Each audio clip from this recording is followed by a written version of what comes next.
أشرف صاحب الجلالة الملك محمد السادس اليوم الجمعة بالجماعة الحضرية إكزنايا عمالة طنجة أصيلة على تدشين المركز الاستشفائي الجامعي محمد السادس،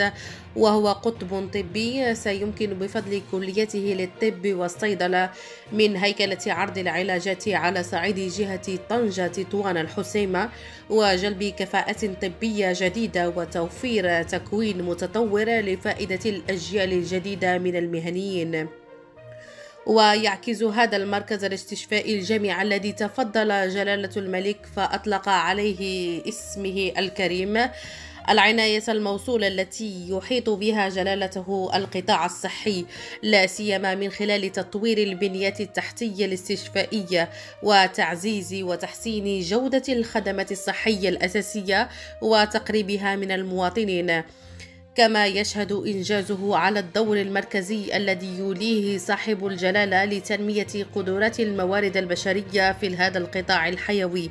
وعزم جلالته على تمكينهم من تكوين ذي جودة عالية يسير التطور العلمي والتكنولوجي المسجل في مجال العلاجات والوقاية والحكمة الصحية، وذلك طبقا للمعايير الدولية.